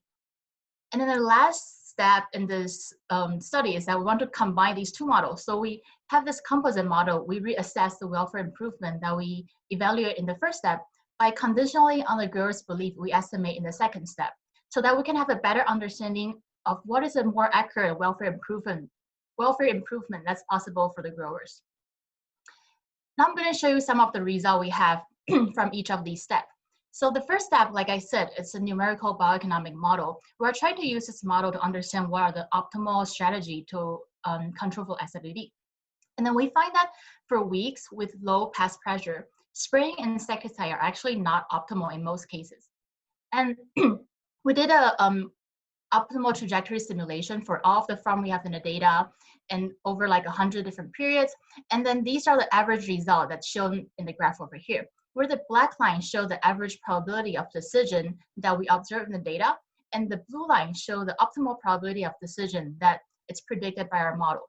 So the upper graph here shows that the actual spraying probability is much higher than the optimal spraying probability, while the lower graph here shows the harvesting decision that's actually made in the black line. It's a little bit later than the optimal harvest timing that's predicted in our model in the blue line. So this result actually indicate that the sustainable pest control alternative we're evaluating here, which is early harvesting, can be part of the optimal management strategy. And then in contrast to the optimal strategy that predicted by our model, we found that the actual decision made by growers result in an average deadweight loss of over $137 per acre. And in the second step of the study, we estimate this dynamic structural econometric model so we can understand what kind of factors that affect the actual behavior of growers. And then we found quite surprising result here. We found that their decisions are rationalized by a very high perceived spray cost, and also a very high perceived yield loss from infestation when the infestation is observed to a medium to high level. So the significant results shown in our model suggest that they're making decisions as if they face a spray cost that could be either monetary or otherwise of close to $3,000 per acre and 100% yield loss, which means that they lost everything once the infestation reached 5 to 10%. And in contrast, when we were building our numerical model, we looked through a lot of extension report and we talked to experts in the field. The actual spray cost that we assumed in our numerical model was only $40 per acre. And then the yield loss we assumed for medium to high larval infestation was 5 to 10%. So this result shows that there's a deviation between what we assume in the model and what growers are actually perceiving. So in the final and the last step, because of this deviation, we want to combine these two things in our third step, which is the composite model. So we solve for and simulate the optimal strategy conditional on what we just estimate the growers believe in two different ways. The first method is that we parameterize a numerical model using the structural parameter. And the second way is that we simulate the optimal strategy using the structural parameter so that we can account for the unobserved state variable that growers observe when they make their decision, but we do not observe when we look at the data. And then both of these method of combining these two models shows similar and pretty robust result, that even after we conditional on the belief of the growers, the optimal strategy still tends to include early harvesting and also very little, if any, of the spraying. And also there is still a dead weight loss to the actual decision of the growers. So some of the discussion and conclusion here, we believe that the contributions of this study are actually twofold. First of all, for methodological wise, this is a really unique bioeconomic study that gets to combine a structural estimation of growers' behavior with a numerical optimization. So it's quite rare in the field of bioeconomics, especially for farm level modeling, mainly due to the data limitation. And also empirically, SFD has been causing a lot of troubles and losses for growers in the US. And these results provide some actionable suggestions to the growers that can improve their welfare and their sustainability. So some other ongoing and next step or current step of this work that we're working on is that we're incorporating risk aversion into our model. And so far the result has been quite robust after that. And then we are also running different counterfactual analyses, such as looking at the impact of insecticide resistance and also what are the policies that can be designed so that we can incentivize the adoption of optimal sustainable pest control strategy. So thanks so much for staying for my talk, and I look forward to any questions or comments you may have. I think there's something in the chat, but also here's my website, which includes some more detailed information of my research in general. Thank you. All right, thank you so much. That was great. So let me see. I don't see a question in the chat yet, but can you go ahead and tell us what type of jobs that you're interested in? Yeah, so I'm interested in academic job, especially with an extension component or with cross-disciplinary research working component in it. But of course, I'm flexible given that the COVID situation has hit us very hard. Yeah. All right. We do have one question that's come into the chat here. So Kadar says, how does your bioeconomic model differ from the usual decision-making framework under uncertainty? So I'm not really sure what the usual decision-making framework under uncertainty means in this case, but I guess in our case, what's so special about our model is that we have a numerical optimization, which is quite standard in a lot of bioeconomic literature, but we get to estimate growers' behavior so that we have a better understanding of what are the unobservable we have in this situation, and we can get to incorporate it under this in this case. So yeah, and I guess I'm not really sure about the usual decision-making framework under uncertainty in the question, but I'm happy to chat more offline. Okay, great, thank you. So is this related to prospect theory and reference points in any way? One way or the other, because when we do the structural estimation, it's actually modeled under the framework of discrete choice modeling. So in that case, there's a utility function, and then we're trying to model and try to estimate what are the decisions they make under the discrete choice framework. So in that case, it is related. Great. Okay. Oh, we have another question here from Jared. Difference in actual harvest versus optimal harvest stems from adoption of traditional entomological, Jared's wife is an entomologist. So i.e. economic threshold analysis / economic injury levels that the extension entomologist, that doesn't quite make sense, Jared, but oh, recommend, there we go. Okay, so the question is whether the difference in actual and optimal are actually from what is the adoption of what the entomologist suggesting. I guess that's the question in a way. Yeah, so in a way, yes and no in our case. So like the sustainable strategy are actually tested with our collaborator that's in entomology. So that's something that they suggested. But they have been having a hard time to persuade the growers to adopt for the strategy because they never really use early harvest, and then they see a direct yield loss when they harvest earlier. So one of the good thing about our study is that we can provide some economic incentive to understand how can we persuade them in adopting these strategy, and also some economic threshold or analysis of economic injury level analysis that are also from the, like a lot of our assumption of parameter we use in this model are from the entomology side instead of like economics assumption. Yeah.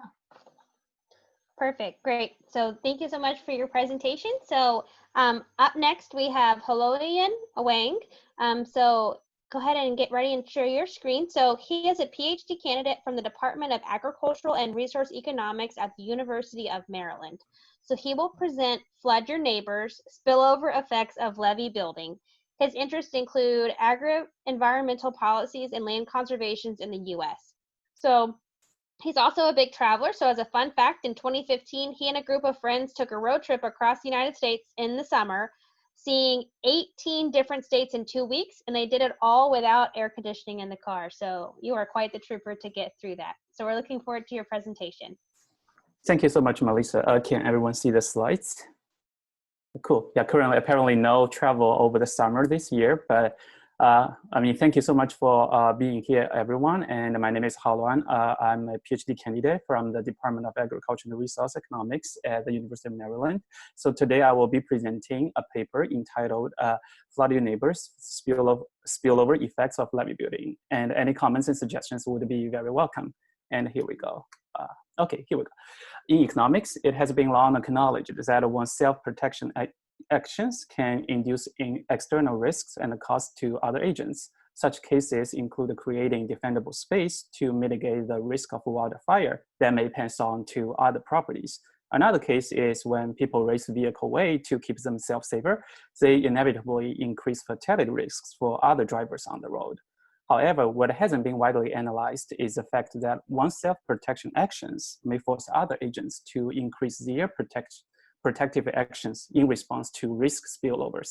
Levee building along the Mississippi River appears to be a case in point.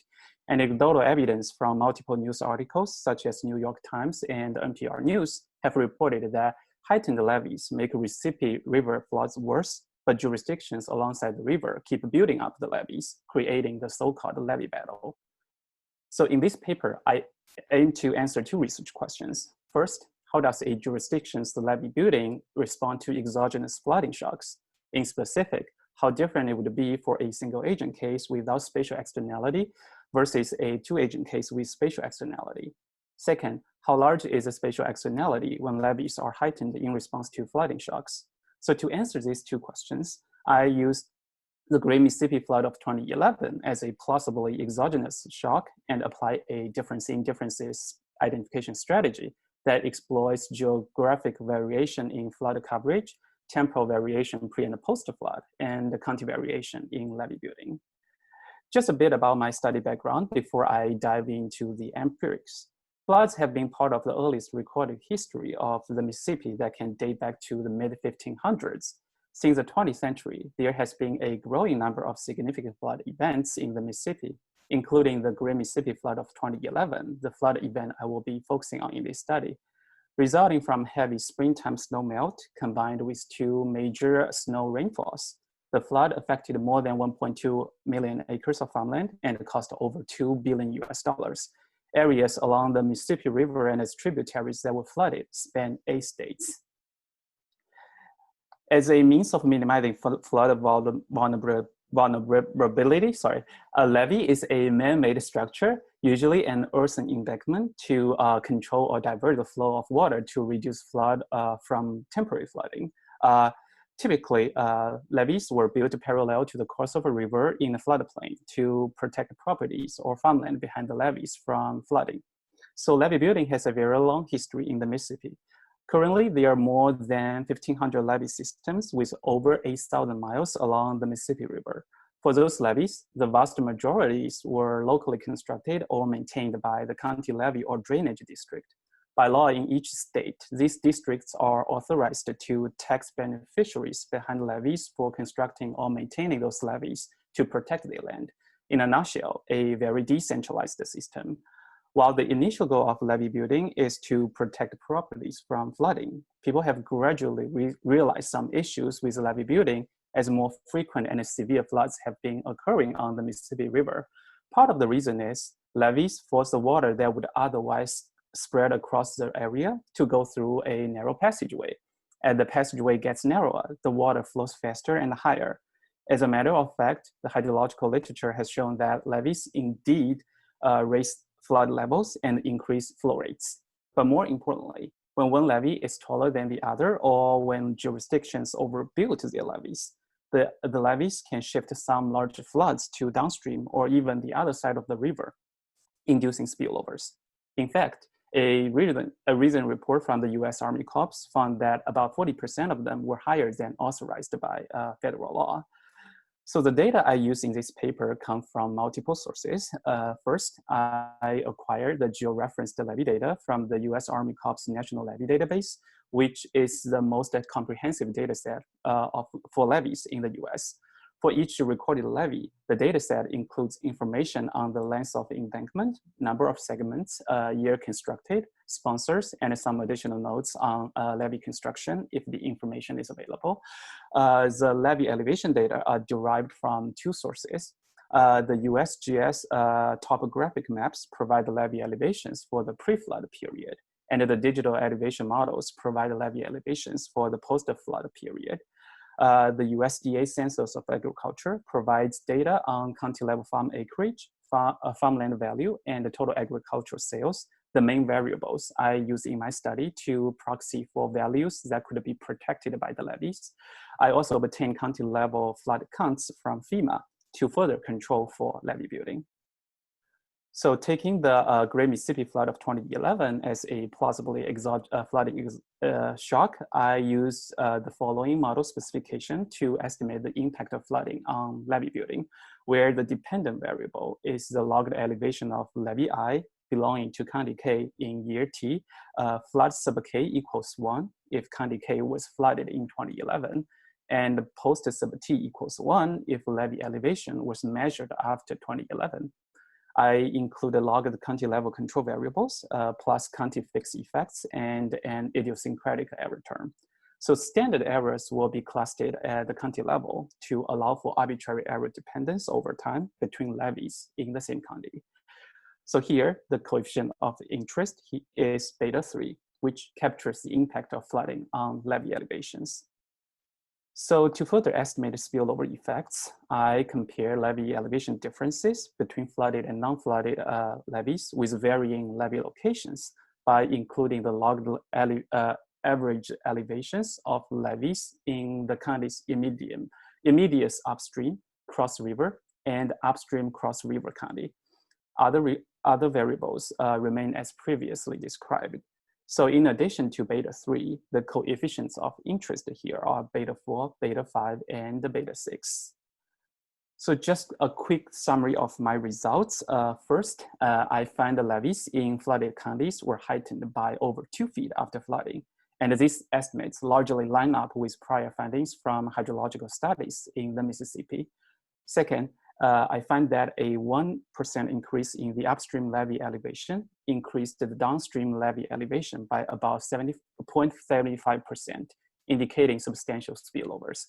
However, I find no such spillovers if I restrict my data sample to the lower Mississippi River Basin, where levy construction is more coordinated among jurisdictions. So just to wrap up my presentation, here are some policy implications that can be drawn from this study. First, the positive and the substantial spillover effects imply that as a self-protective action, a jurisdiction's levy building can induce extra flood risks and external costs to its downstream neighbors.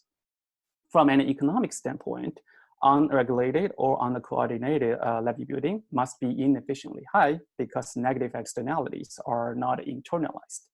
So the safety benefits of heightened levies are internal, but the safety costs are external.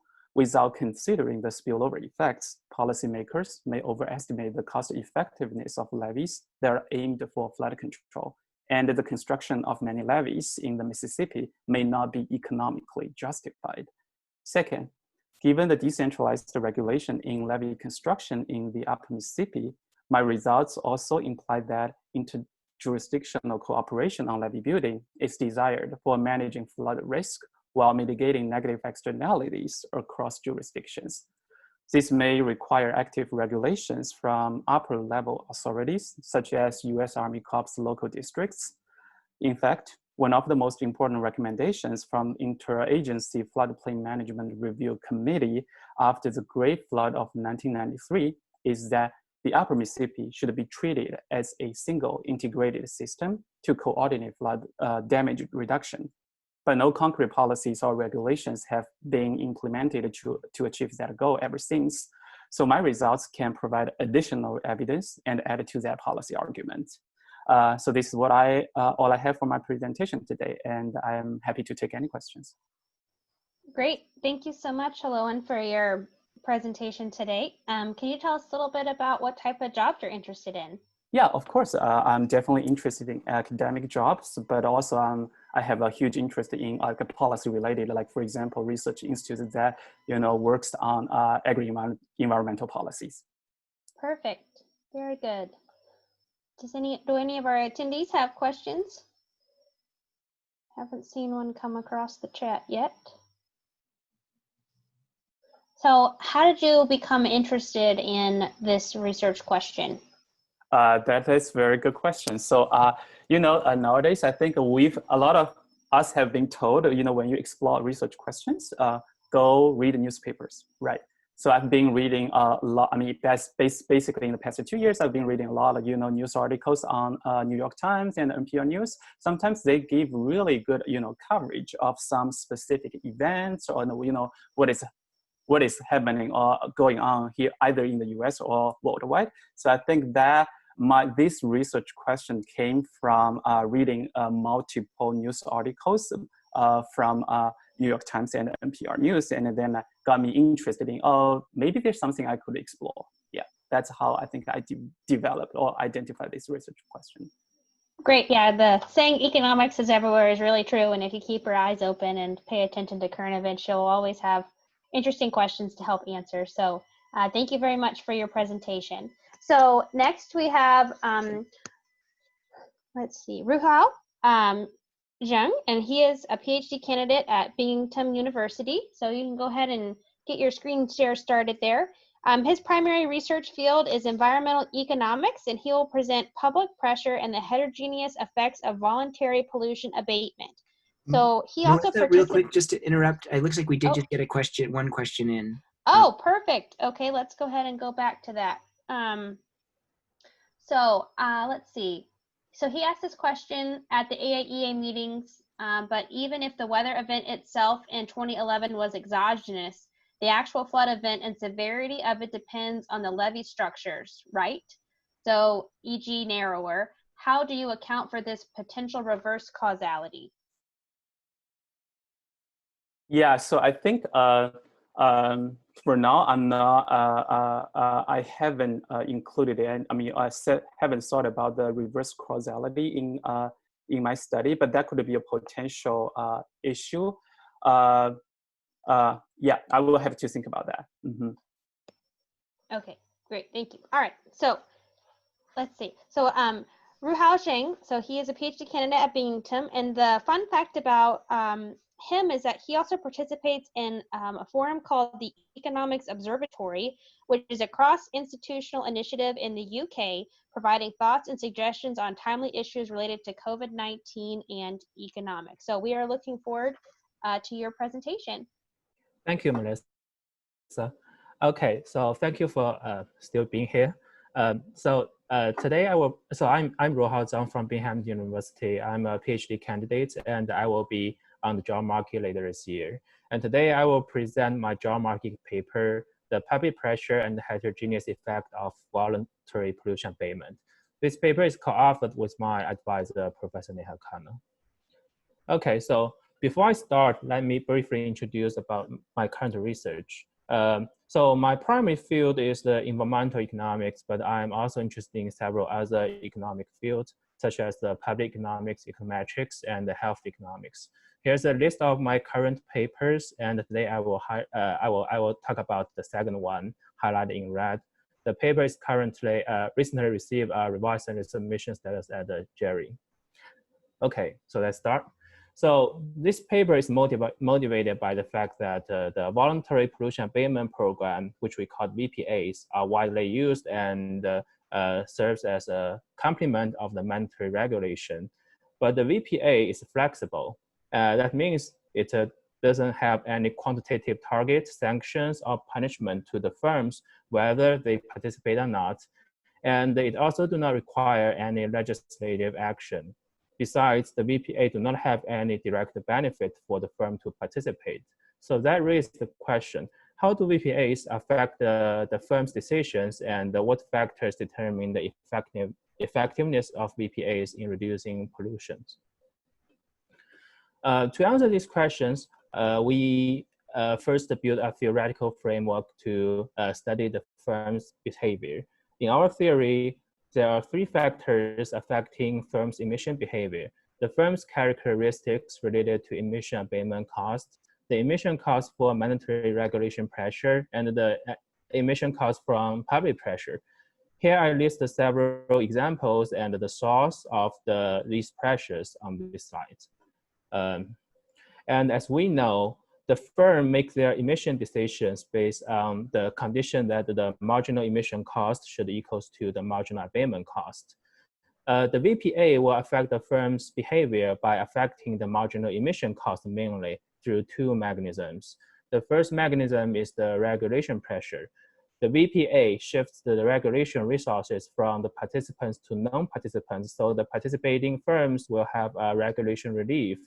Therefore, in the figure, we show that we see that before the VPA, the marginal emission cost is MC0, and after the firm participates into the program, their marginal emission cost will decrease from MC0 to MCP prime.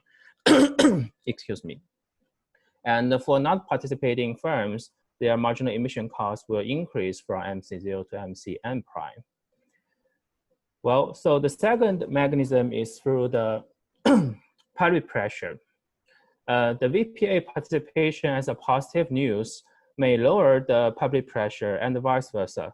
So we see from the figure that for the participants, their marginal emission cost will further decrease from MCP prime to MCP double prime. And for the non-participants, their marginal emission cost will further increase from MCN prime to MCN. But VPA participation also brings some public scrutiny and the associated risk of being labeled greenwashers. And this scrutiny and the risk will distribute it disproportionately more on the relatively dirtier firm. So for the participants, their marginal emission cost curve will again have an unparalleled upward shift from MCP double prime to MCP. That makes the MCP and MC prime cross to each other. And that cross is the main reason for the heterogeneous participation effect, which I will illustrate later. Okay, so we already talked about these marginal emission costs. So how about the marginal abatement cost? We categorize all the firms into three types with low, medium, and high marginal abatement costs. So they represent the firms, represent the relatively clean firm, medium firm, and the dirty firm. the figure shows an example of how a clean firm will behave under the VPA. Before the VPA is introduced, for this clean firm, the emission level will be E0. And after the VPA is introduced, the emission level for the participating clean firm will be EP, and for a non-participating clean firm, it will be EN. And we find that, interestingly, EN is smaller than E0, which is smaller than EP, which means by participating, a clean firm will actually increase their emissions, contradict to our expectation. And we call this clean firm participating into the program the free rider of the program. And you can imagine that as the firm become dirtier, that means their marginal emission, their marginal abatement cost curve, MAC curve, will gradually shift to the right. And eventually the MAC curve may intersect with the MC curves on the right side of the point XNP. And for these firms, we call these firms the dirty firm. And for these firms, by participating, their emission level will actually smaller than their non-participating counterfactuals. So that means the XMP point is a threshold point, and the corresponding emission level, E double prime, is the threshold emission level, which create such heterogeneous participation effect. We define the median firm as these firms with the MAC curve intersect with the MCP curve between these 2 points, XOP and XMP, and these firms share the similar participating effect with the clean firm. Okay, so this figure also shows some implications about the heterogeneous pattern in the participation incentives on different sides of the XMP, the threshold point, but I will not discuss that in details due to the time limitation. Okay, so that is our theoretical framework, and now we use an empirical model to verify the validity of the theory. In the empirical model, we consider a two-stage regression to solve the potential endogeneity from self-selection in participation status. In the first stage, we consider a problem model to estimate the participation incentive, and at the same time, we identify the threshold value E double prime by doing a grid search that maximizes the likelihood of the problem model. The reason we can do that is because of there also has a heterogeneous pattern in the participation incentives. In the second stage, we consider a dynamic panel model estimates the participation effect using Ariano bound GMM estimators. And we use the first stage result as an instrument for the participation status in the second stage to account for the endogeneity. And also in the second stage, we allow the heterogeneous participation effect on either side of the threshold E double prime. The data we use is provided by the Zhou et al. 2020 paper. It's a plant level EPA 3350 program data set. So in the empirical part, we focus on the plant level decisions. So this figure shows how we do the grid search to identify the threshold value. So the figure shows the log likelihood of the problem model in the first stage, depending on the different threshold value set by the grid, and we find that the threshold value is in the unit of the log 3350 emissions in pounds. We find that when the threshold value is set by equals to 11.3, the problem model reaches its maximized log likelihood. So that's our empirically identified threshold value. After put that threshold value into the second stage, we find the following results. We find that for the plants with emission below the threshold, their emissions are increased by about 113% comparing to their non-participating counterfactuals. And for the plants above the threshold, their emissions decreased by about 55.3% comparing to their non-participating counterfactuals. We also consider several different specifications in our model, and in general, the results are consistent with each other. That shows that the the result is quite robust across different specifications.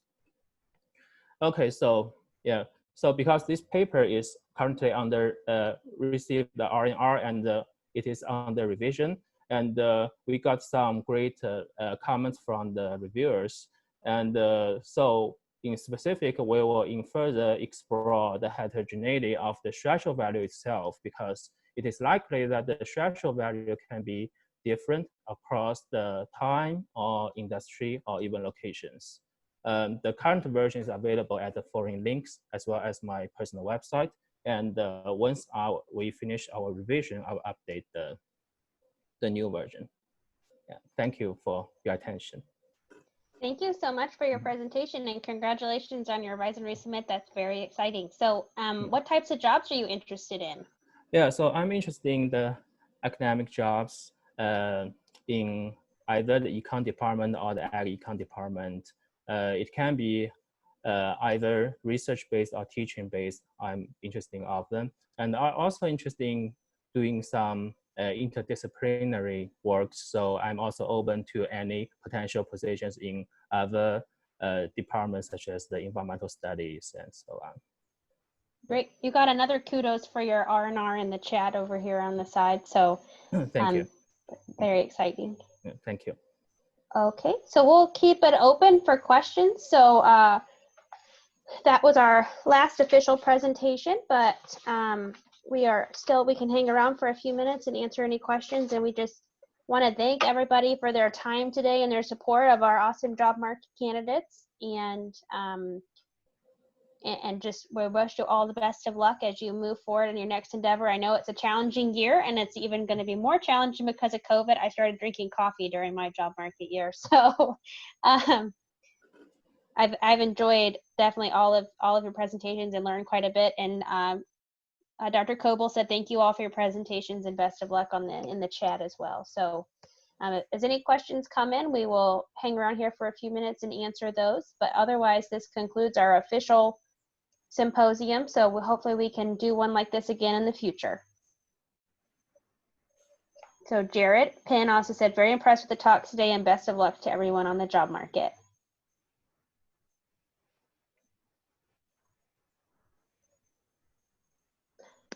Zoe said, great work to everyone, and thank you for organizing it. Yes, I thank you very much. You're welcome.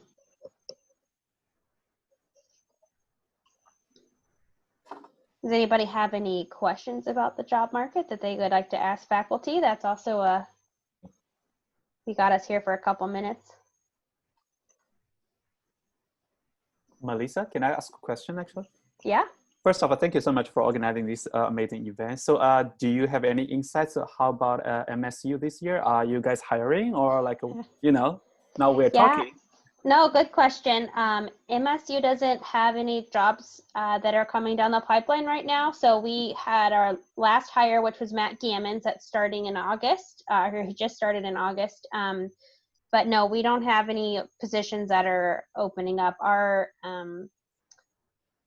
the deans have changed the way that they're doing hirings, and so this past year we weren't able to have any positions to be offered. So I know that it might be a different year, and you might have to go into some positions maybe that you weren't initially thinking about, but I think being open to postdocs and considering positions that might have extension or something like that could be very valuable as well. So just being flexible is important. And like I know with myself, I never expected to live in Michigan, so being open geographically is probably also a good idea, but being polished and focusing on your communication skills, and if you do get the opportunity to do an interview like on campus or whatever virtual version of that might be, like take time to really look into the institution or the department that you're interviewing with and like take notes. Like I made these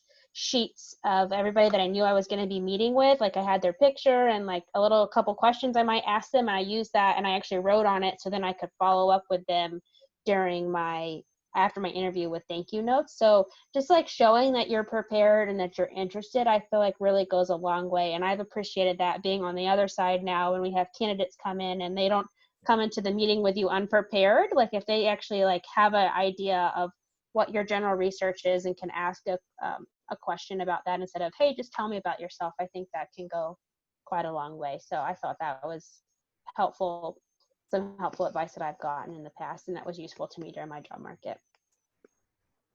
Very insightful. Thank you so much. Yeah.